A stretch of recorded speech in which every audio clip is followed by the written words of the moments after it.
Assalamualaikum warahmatullahi wabarakatuh.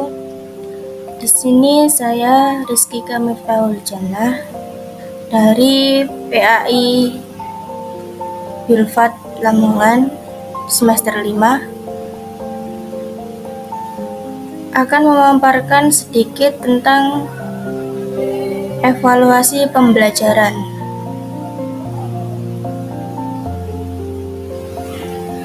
Apa itu evaluasi pembelajaran dan bagaimana evaluasi pembelajaran terhadap kurikulum 13 dan kurikulum Merdeka?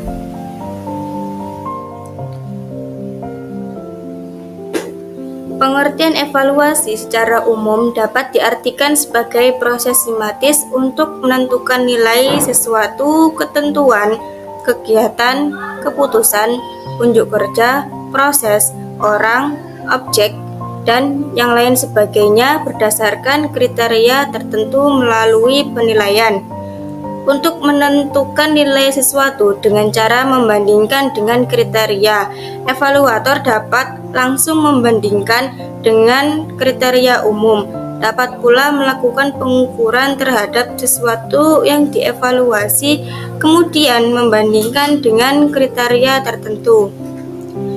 Dalam pengertian lain, antara evaluator, pengukuran, dan penilaian merupakan kegiatan yang bersifat hierarki. Artinya, kegiatan tersebut dalam kaitannya dengan proses pembelajaran tidak dapat dipisahkan satu sama lain, dan dalam pelaksanaannya harus dilaksanakan secara berurutan. Dalam kaitan ini ada dua istilah yang hampir sama tetapi sesungguhnya berbeda, yaitu penilaian dan pengukuran. Penilaian pengukuran terarah kepada tindakan atau proses untuk menentukan kuantitas sesuatu. Karena itu biasanya diperlukan alat bantu. Sedangkan penilaian atau evaluasi terarah pada penentu kualitas atau nilai sesuatu. Evaluasi adalah suatu kegiatan yang disengaja dan bertujuan. Kegiatan evaluasi dilakukan dengan sadar oleh guru dengan tujuan untuk memperoleh kepastian mengenai keberhasilan belajar peserta didik dan memberikan masukan kepada guru mengenai apa yang ia lakukan dalam kegiatan pembelajaran. Dengan kata lain, evaluasi yang dilakukan oleh guru bertujuan untuk mengetahui bahan-bahan pelajaran yang disampaikan apakah sudah dikuasai oleh peserta didik atau belum. Selain itu, apakah kegiatan pengajaran yang ia laksanakan itu sudah sesuai dengan apa yang ia harapkan atau belum.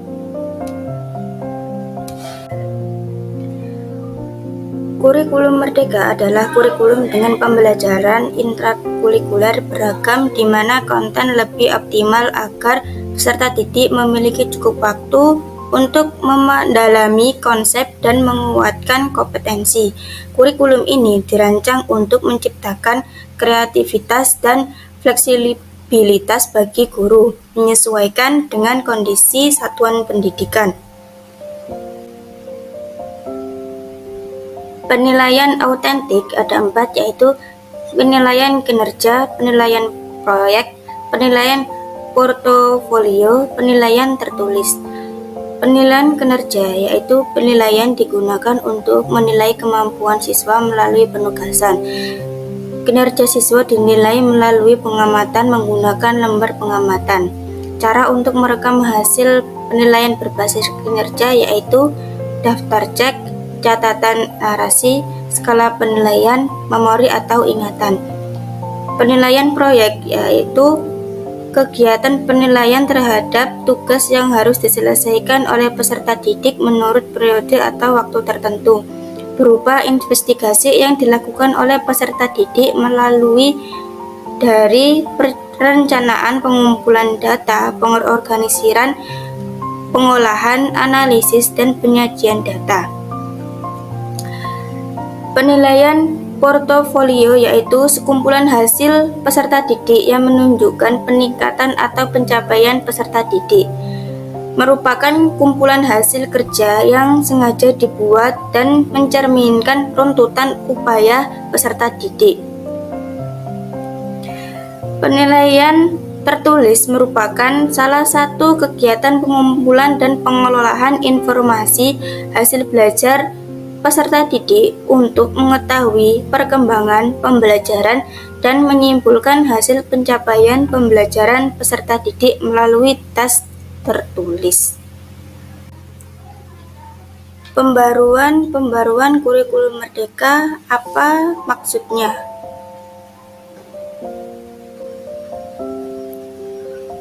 Kurikulum merdeka adalah kurikulum dengan pembelajaran intrakurikuler beragam di mana konten lebih optimal agar peserta didik memiliki cukup waktu untuk mendalami konsep dan menguatkan kompetensi. Kurikulum ini dirancang untuk menciptakan kreativitas dan fleksibilitas bagi guru, menyesuaikan dengan kondisi satuan pendidikan.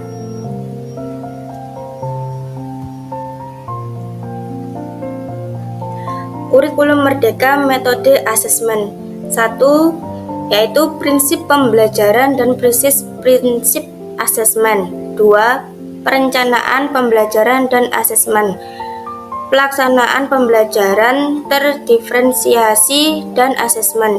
Pengelolaan dan pelaporan hasil asesmen.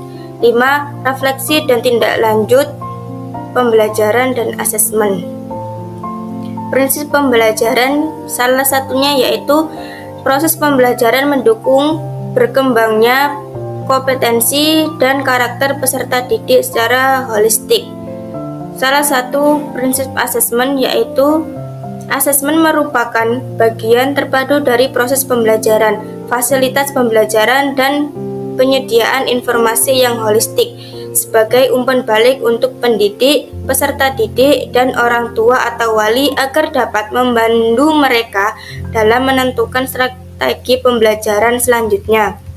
Perencanaan pembelajaran dan asesmen yaitu 1. Memahami capaian pembelajaran, merumuskan tujuan pembelajaran, menyusun alur pembelajaran dari tujuan pembelajaran.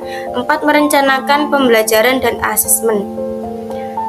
Dalam pelaksanaan pembelajaran diferensiasi perlu melakukan asesmen awal, yaitu asesmen awal pembelajaran sangat perlu dilakukan karena untuk mengidentifikasi kebutuhan belajar peserta didik dan hasilnya digunakan untuk merancang pembelajaran yang sesuai dengan tahap capaian peserta didik. Sekian dari saya, jika ada salah kata dan tutur kata kami mohon maaf. Wassalamualaikum warahmatullahi wabarakatuh.